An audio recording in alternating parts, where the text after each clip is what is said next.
welcome, ladies and gentlemen. This is Judgment Silver, the finals. We are bringing you an awesome game between Jabba the Hutt, who's been tearing it through the bracket, against Titus 1527, who's been also laying it down. And these two teams are set up for an epic match. We've seen two targeted bans coming off during the banning phase. Cho'Gath against Jabba the Hutt, and Ezreal against the AD player for our red team, who had actually a combined KDA of 19-3 or something over the last two games, so they definitely didn't want him on that, but Sid's going to get to play Graves, so we should see some good action there from this bottom lane, Jacob Hysteria. Yeah, and as both teams have left the starting area, it doesn't look like we're going to see much of an aggressive invade from either team. Looks like Jungle Nunu going to go ahead and just skip the Wolves. Meanwhile, Skarner has started Wolves. He's going to get a really strong leash between Gragas and Renekton, so he should have a little bit of advantage in his jungle rotation and path. Yeah, Nunu clearing that blue buff really, really quickly, combined with what they consume, and I'm interested to see, the red team, as I looked over their match history, most of them are kind of, they're kind of locking in champions that they've been playing, throughout this tournament. Yorick's been played every game in the top lane, and that's actually kind of a good option. It's a very, very safe top lane. It's not necessarily going to go out and carry you the game in the late game, but if if you're not quite sure about, if you're going to win that top lane, there's a lot of good top laners in the tournament. Not a bad pick if you have a top laner that knows how to play a good Yorick. And it looks like Corey Symbolic did have the counter pick here, and I'm not quite sure how familiar he is with that. Right now he is going up against a really strong player, and from what we've seen with Jabba the Hutt. That's why he's our KDA player. This is his second time for people to guess his KDA, and he did not fail us in the last game as Olaf, where he went godlike before diving the fountain. Which is always something you want to look for in those amazing top laners. Jabba the Hutt, brother of Valiant, who is an amazing top laner, of course, in our Judgments, which you will be able to see in Judgment Gold, our Judgment Gold tournament, which does feature all gold level players and higher. So definitely learning from the best, I'm sure, and obviously his performance is proving that out here. 16-1 Cho'Gath the first game, and has basically warranted a ban for a Cho'Gath in every game since then. So always strong when you have a player like that can actually pull off or pull out bans and open up some other champions for your team. So far he pushed that lane really hard. He's actually going to beat Nunu. Nunu was going to make a showing up here, but Jabba, having shoved that lane completely into the turret, forcing Yorick to miss quite a bit of CS, as that turret's going to deny him. Gonna go back, probably pick up a ward and a Doran's Blade. Yeah, it looks like he's actually making the rounds now. Gonna actually try to go for this Gragas again, but Gragas easily just gonna body slam away and be completely safe here. And I like the pressure that Vocals has been able to get onto this Morgana early on. Knows that the binding is down, has been able to go in, body slam, barrel, and put a lot of pressure on her, because those early levels Morgana doesn't quite clear the waves as easily, and so it's smart play by him in this matchup. Yeah, she's gonna want to constantly harass every time he gets something close to maybe last hit. Just fire off that auto attack, as well as if he's having trouble getting the waves cleared in time, he can also. Looks like he's doing okay now. Because once he hits level 5, he'll have 3 ranks in Tormented Soil, and he'll just be just fine to clear that back wave, and won't get out pushed. Yeah, in this bottom lane, the player to watch is Jacob Hysteria. He's been an MVP player for this red team throughout this tournament, and definitely someone that's been a key to a lot of their success. So maybe it might be a good idea for Skarner to find a way to get into this bottom lane and tip the scales in their favor, so they can try to blunt that potent weapon for the red team. Or maybe, go up and help his other lanes as normal, but I would definitely suggest, if they can, to try to get it away from him, maybe through lane ganks or something else, maybe some crafty pink wards to get in there. And there was quite a bit of an exchange here up top between Renekton and Yorick decided to use his Ignite. I'm not sure why, but it just could have been like, hey, I'm going down, I'm going to try and take you with me. But after the Ignite came off, Renekton was just going in for a standard combo. Yeah, sometimes it just feels good to throw the Ignite in the trade to win, but there's a great stun coming in there. Yorick gets ignited back, and an easy pickup. Actually, Skarner able to get in a little bit of damage there, so he's able to actually pick up the assist. So patience pays off for the Skarner in the end, but a great move, and Job of the Hut off to a good start, as we've seen. I actually maybe take back my earlier statements too. I don't think, because I was saying maybe it should get in here and gank this bottom lane, but the way it's working out with the Soraka and the Sivir is they're just constantly pushing this lane, against the Graves. So for a Skarner to get in there, maybe he can that'll open up the lane gank. But beyond that, oh, great spell shield actually by Sivir turning around, putting out some damage here to punish them for that. But maybe that's a good way. But if they're always pressing against their turret, it's going to be hard to get in the gank there. And actually a kill in middle. Crocus getting caught out by Titus. Titus, our other KDA contestants. So. Captain's getting in there and showing us what, they're not going to take it lying down. So obviously Captain Jabba the Hutt getting that first blood, but Jacob Hysteria not to be outdone picking up that Gragas in mid. Yeah, and going back and looking at it, Gragas just simply got a little bit complacent, and he thought that he with that body slam with a flash he wouldn't be able to fall to a Soul Shackle, but he just got in there trying to CS. Because he is a melee mage, which is not typical for your typical mage or in the mid lane, and was able to still get stunned in the end and fell. So it looks like this bot lane combo, Yuki and Soraka, is doing really well against this Graves Taric. She's actually started Doran's Blade because she doesn't need that for some reason doesn't need that mobility, so she's going to use that extra damage with Doran's Blade just to sit there and farm creep waves and maybe get some harass off. Yeah, she can actually, with that Soraka there, doesn't need health pots either, so smart itemization. Doesn't need mana, doesn't need health pots, so just go the damage and press the lane as hard as you can. As long as you have good warding, you can be pretty safe. Yeah, and blue team's actually got a really good placement.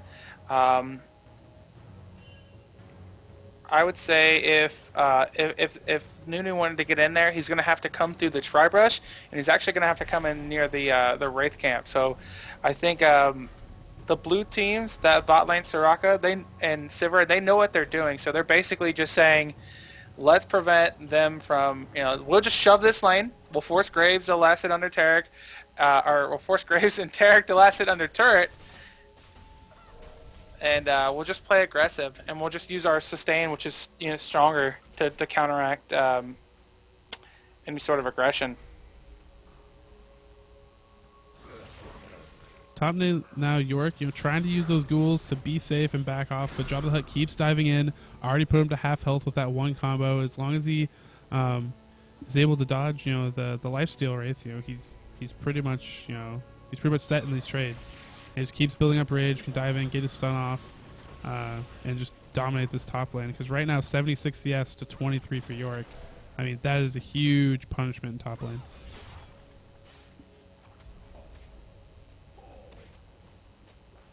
Looks like Titus has picked up that blue buff. He's going to return to mid lane here, and I think he's just going to start focusing on farming. Skarner, understanding that a mage with blue buff is not, is not something that he wants his Gragas to deal with, so he might actually show up here and come back for a gank now that he's 6. Yeah, as we look, Jacob Hysteria is actually very, very low at this point. Tark's out of mana. Roxas 92, a very, very good support. They've actually brought down Morgana possibly for a gank, which would be a good move, trying to sneak up through this brush. Uh-oh. If they can catch the Soraka, it could be very, very clutch. But the question is, will the stun go off? There's no spell shield for it. Flashes, dodges the Dark Binding.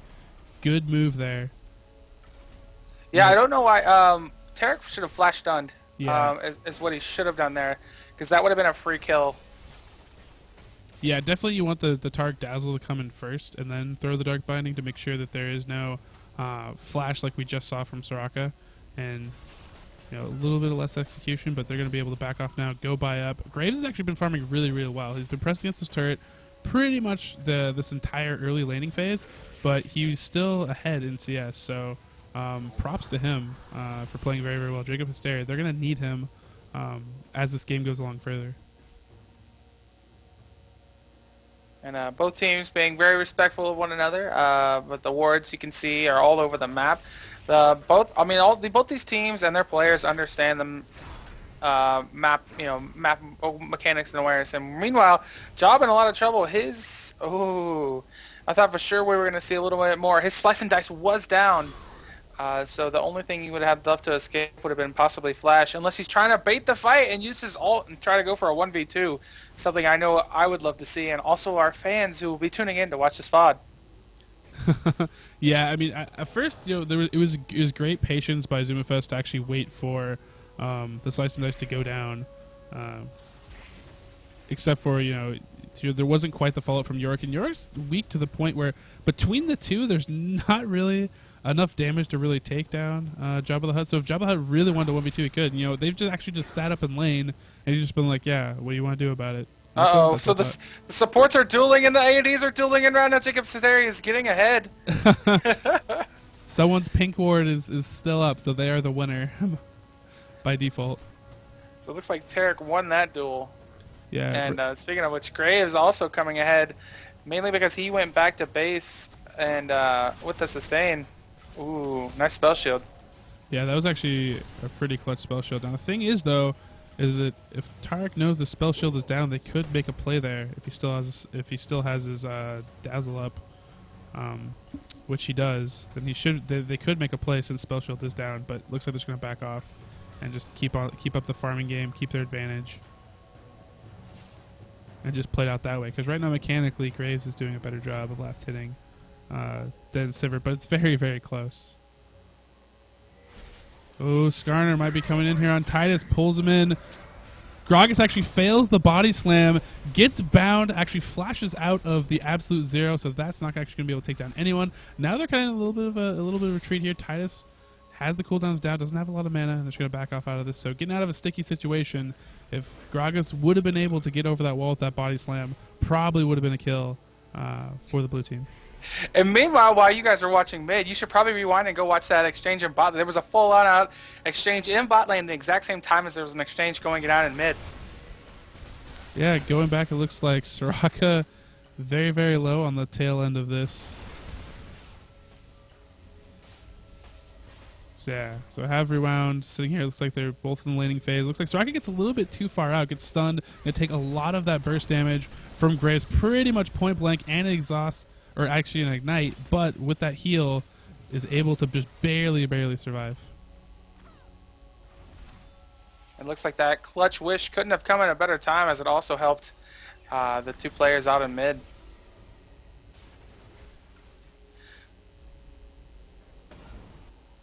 Both teams left to farm again. Yorick against his own turret. Doesn't have a lot of mana there, but is just trying to catch up. About 57 CS right now, where Jabba the Hutt is actually at 127 CS, and even has a gold per 10 item too, which Yorick does not have. So he's just going to be even farther ahead in gold because of this. Tarek with a late dazzle just straight into Sivir, giving her a little bit more mana.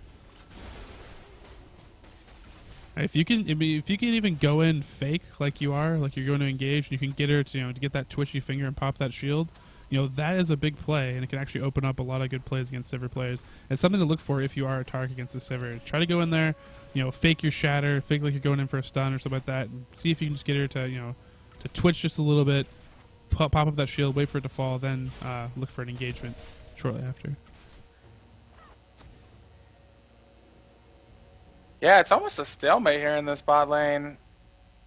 And even though Morgana is going to rotate down, she is going to rotate down over a ward. And I think she's just coming down here to ward that Tribush. I like that play, going down there for multiple purposes. If I'm able to get a gank, great. If not, hey, I have a ward for you guys. I can ward this Tribush. You push up against your turret a lot, so this will actually give great vision for our team. Possibly catch some dragon movement and stuff like that. So really, really like that play.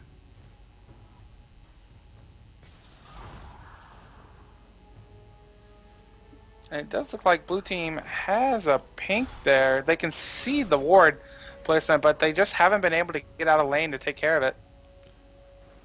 So Corey the is onslaught of aggression here in bot lane. We're just constant back and forth, kill creeps, attack each other, kill creeps, attack each other, heal each and then other. the supports, yeah, and then the supports getting in their sustain. Yeah, it's pretty nice. In top lane, Corey as the York, he actually going around about it the correct way. He's picked up a Doran shield. It looks like he's going to go for Ninja Tabi, and that's going to help reduce a lot of that attack damage that is so prevalent with a Renekton player. So it's going to help let him sustain a little bit, but the problem is he's so far behind right now. At least in these early stages, levels even as well. He's a level behind this Renekton. It's going to be very hard for him to really just like hang in there until. He probably finished that Ninja Tabi. Then he can go to that Metamune that he really wanted to go for earlier to get some attack damage in there, so he can actually be a threat. But still, he finished the tier, so he's still building that up in the meantime. But he definitely wants to get that up so he can actually deal damage. Nunu coming in, just losing half his health, and backing out, be like, I was here. Yeah, Renekton's really kind of getting out of control. Not much they can do. He's just really being a bully. Big mean bully.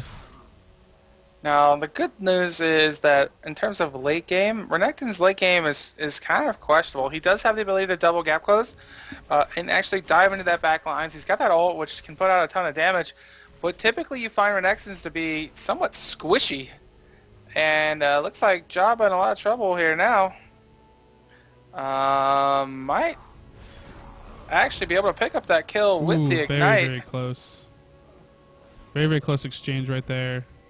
Jabba the Hutt able to use that ult on Renekton. Now he's past the turret. Now he's just pressuring as much as he can. Nunu coming in here, but Nunu's ability to show up has just basically been in vain, except for with the Morgana actually has some potential, but great juke by Jabba right there, realizing what was going on, backs around, trying to get out of this as best he can, and it looks like he's actually going to be able to be free and clear. He actually has some support from Gragas and Skarner coming in here. So he's going to be able to escape out of this, just blue pill back, buy some more items, and it's going to become even more of a nightmare for this Yorick as we move further along. Yeah, it looks like he's working towards Phage, and then I'll probably go into a Randon's Omen, or possibly a Wit's End. There's also a bot lane exchange here. Exhaust coming down on Yuki. Ooh. Oh, Spell Shield, the Graves ult. Oh, now they want to turn around. They're going to duke it out, but Graves is actually going to win the burst war, and now Soraka's in a lot of trouble. That Smoke Screen is actually not going to get the slow off. Otherwise, they probably could have converted that. But very good exchange at bottom, and exactly what red team needs. Jacob Hysteria coming out on top, picking up a kill, and maybe they can start to get in an advantage of that bottom lane and really start to press it. I actually love watching this bot lane. These exchanges with the spell shields and the burst combos. It's kind of like watching mid with two players. Yeah, I mean they're both two support and AD combos. Like both players obviously know how to play both roles, in each respective team very well. So we actually have these really good exchanges, as opposed to we might see one of the pairs be weaker in their role and thus kind of drop the ball in exchange. Instead, these guys are pretty much dead even, which is why we don't even see a kill until about 20 minutes. Something more you would typically see at the higher level. Where the ADs and supports are so good that it's really actually hard to pull off a kill in those early stages without some sort of jungle or other support. So, we're starting to trend here where we see blue team is farming way better. Like, that's the thing that's going for them right now. If you look at Renekton and Gragas, both sitting at almost 200 CS at 20 minutes. They're farming up a storm. Now, that's what's going for them. For the red team, though, they've been able to pick up Dragon, and they've been able to pick up that extra kill. So right now, they're going to want to focus on making sure Graves in the bot lane is really going to start snowball that Graves, because I think that's where their biggest strength is going to be. And when they get into team fights, they're going to want to use that York ult, potentially, for Graves, just to even do more additional damage, and kind of use Morgana, York, and Nunu to just kind of peel for Graves. Oh, wow, there's that heavy burst damage. They focus onto Soraka. Soraka does not have a spell shield, so she is pretty much, if she's out of position, she is free kill. And red pouring it on, which is what I like to see from them. And they're going to need this bottom lane to be as good as it's looking like it's going to be if they want a good chance at winning the later game. Yeah, I would definitely say Titus looks like he's going to build into a Rod of Ages because he did go for the early Catalyst. I would say maybe go for a tanky Morgana build, rush a Zhonya's Hourglass, and I think what they can use is they can use Morgana to kind of either counter initiate or even initiate. They can save that black shield for Nunu for the absolute zero, although it looks like Nunu might be rushing more of a tank support build. He's already got the Shurelya's, so I kind of like the mobility that we're going to see. Oh, this absolute zero mic. Oh no, the second slice and dice paying off, able to get him out of the absolute zero. Actually might have had something that's Jabba the Hutt up top, but it looks like it's going to be a no.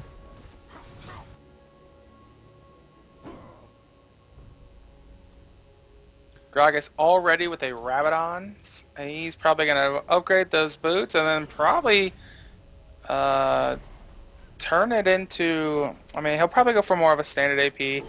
We might see a Void Staff, or maybe some, probably an Abyssal Scepter. Yeah, Gragas is actually first turn actually went to blue lane, which is expected because it was getting pressed that long. But Gragas' explosive cask already over 600 damage with that Rabadon's death cap, so he like the burst damage once he hits 16, which is going to be at another level, is going to be insane. And with that low cooldown, especially if he's getting fed blue buffs, it's going to be a real tear in a lot of these fights. And I think what they're going to want to do is with Sivir taking that turret, Dragon's actually going to be up soon. So they're probably going to take their revenge turret here on bot lane. It looks like what they want to do. I don't know if they're going to have the damage to do it. It's still at, it looks like a 3/4. Yeah, Graves just by himself not going to be able to pull it off. Would need some backup there. But he did put a healthy amount of damage on it. Now he wants to actually trade here. Just auto attacks alone, putting a lot of pressure on Yuki. And the heals coming in from Soraka, letting her sustain there. But Skarner waiting in the wings. This could be a good move, except for they do have that ward and that Tri-Brush, which is very, very strong right there. Blue taking another turret in the top lane. So really pressing their map advantage really quickly here. But Dark Binding followed up by a Shackle, actually standing in front of Gragas, so it's harder for him to get away. And it looks like another amazing play by Titus, picking off an unsuspecting Gragas in the mid lane. And I love his Morgana right now. That was a really good play. The flash was early enough that he could basically cut him off and zone him, like you said, so they couldn't body slam. And really, it just came down to a couple auto attacks after the ignite wore off. Skarner trying to go for a bush gank now. We talked about it a little bit earlier in the game. Now it might come into play. There's no ward here, although they did possibly see him near that Tri-Brush earlier. And Soraka might be trying to bait an engagement here. Oh, Tarek got a little bit too deep there. But Skarner knows his target. He wants that Graze. He wants that gold. Graze actually getting healed and putting out a ton of damage. But the heal's coming back in for Soraka. And this is going to be a 2-0 trade for bottom lane. Great patience, great execution, and great management of the game. Realizing that, hey, this bottom lane's behind. Let's make a play. Skarner comes in, and just like that, they make it happen.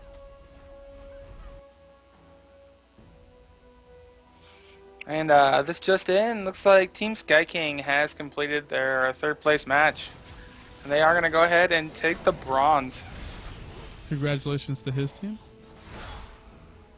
And then this Nunu, it's kind of been a 2v1 top. It looks like Nunu has basically camped top this entire game. And really to no avail. Renekton, 260 CS. He's already got the Hex Drinker. He's got the Brutalizer. I mean, he's probably going to turn it into he's probably going to really focus on those defensive items. And the last of the tier 1 turrets has been taken down for the blue team.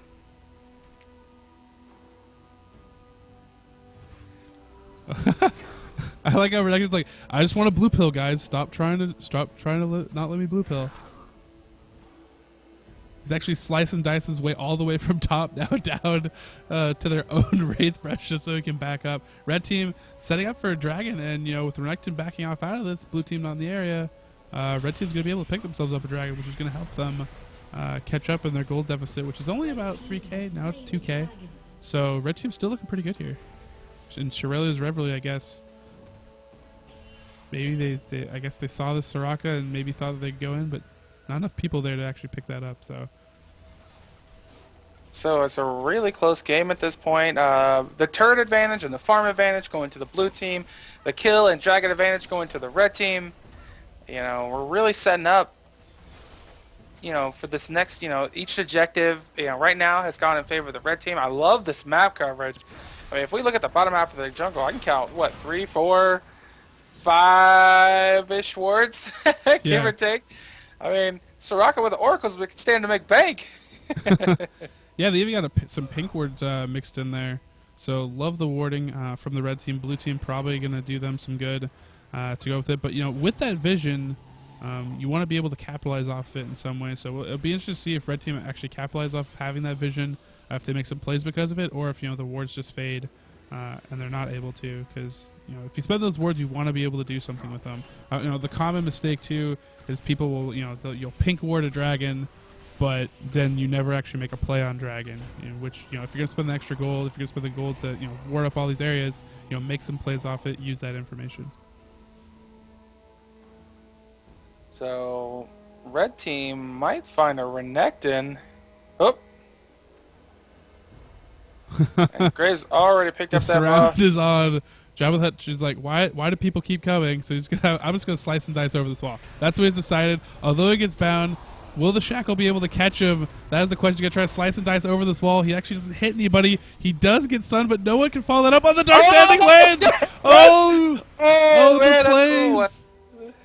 I think that might be a highlight play, the tackle the Jabba the Hutt. Oh, that was an amazing Dark Binding blind over the wall. It's like, you could tell it was like in his head, he was probably like, dang it, like, he's probably gone, but I'm just going to throw this. And he throws it, he lands it, beautiful play by Titus right there. And Titus has been like a really, like, along with Jacob, kind of like the shining beacon for the red team. It's their hope right now. It's the light at the end of the tunnel. Whew, that Gragas barrel is doing work. Yeah, that's a scary, scary thing. Level 17 has another needlessly large rod, so he's going for Hourglass. Explosive Cask right now, almost 900 damage, sitting at 862 damage. If you don't have MR, then you are in trouble. I mean, I could personally tell you what Jabba the Hutt's thinking. I mean, before he not going to give me a chance because... Getting dragged in by Skarner, able to pick up a kill right there. Very, very nice. And now Tarek, very, very deep, is going to give up a second kill. And now it's going to be just Morgana and this Nunu trying to defend this turret. And with the poke of the blue team and the sustain in between with Soraka backing up there, I don't think they have a lot of chance. And oh, wow, making some plays over the wall, but the Black Shield coming in, trying to protect him. But Ignite too strong there is going to be able to pick up the kill against this Nunu. Oh, I like what Vocals did there.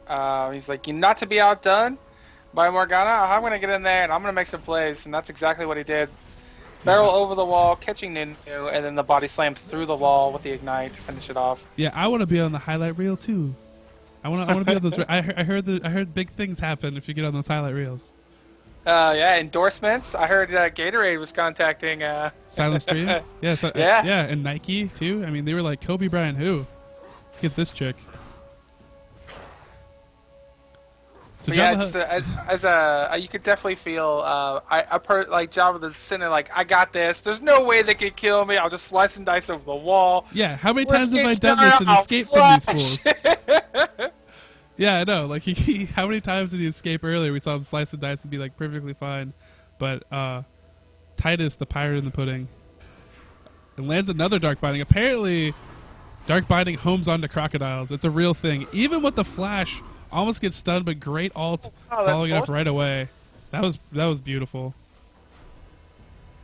Yeah, did you see that bug? Yeah, that's pretty strong. Now I know. Gotta make plays.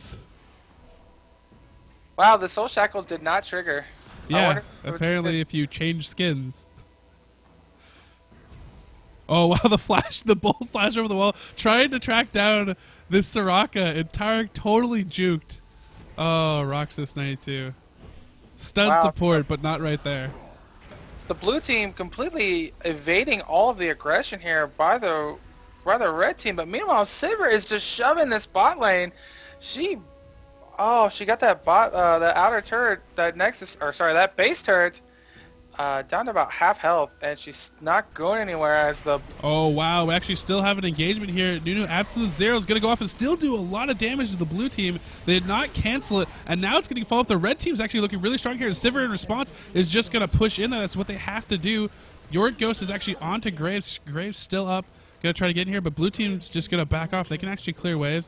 They can be pretty safe, except for now Gragas tempting fate, but they're just trying to waste as much time as possible so that Sivir can actually get this inhibitor. She actually might press onto a base turret, but Morgana showed up. Titus is like, oh no. And that's like the worst feeling when your team, when you have something going, you've been behind the game, you finally get some team fights going, and then someone points out, it's like, hey, by the way, Sivir's killing our base.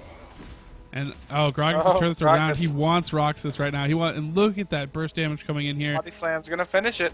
Yep. Oh no, he should have juked towards the creeps because he would have taken half damage. Yep. Unfortunately, because he juked away from the creeps. Auto lock. Yeah, Gragas body slammed a little bit too early, expecting the Dark Binding to come out a little bit early. Titus, great patience there, landing the Dark Binding. So great play by Titus. Put him in there. Really captaining his team and carrying his team, which I like to see. I think that's really cool play from him.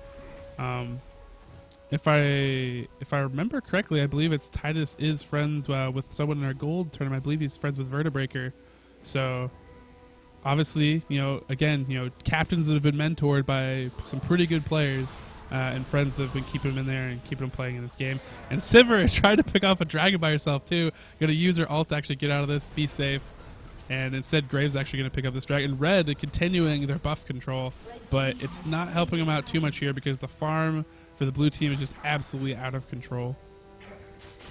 Yeah, 3 players for the blue team already over 300 CS. Yeah, 3 members over 300 CS, and Renekton still farming, working his way up towards almost 350.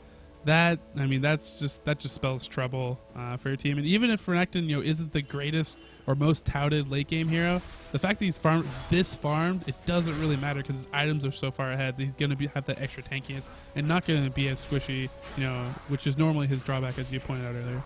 Yeah, and he's got that GA, which is kind of I can get in there, I can use all my abilities, my burst combo, I can die, come back up, hit my ult, survive, and oh wow, kind of they got the vision. They go in there. They want to take him down. He does still have GA though. He's actually trying to turn on to Graves, but Graves is just not taking any damage, using that lifesteal, and really Jabba the Hutt is having an engagement there that's not working out for him. They're actually just going to give up a kill here. But will the rest of the burst damage for Gragas comes in. And he says, hey, what's up, guys? But Graves is still alive. He's actually going to be dragged in, though. And that is actually going to be the clutch play that they need to pull this off. And quadra kill for Sivir, going there, cleaning up. And if no one's focusing on her, she can do crazy AoE damage, especially with the bouncing blades. Has that double bust, has her farm. And they should be able to clear out this turret, probably another inhibitor, and even some Nexus turrets. They still have I think they might be able to finish 17. it right here.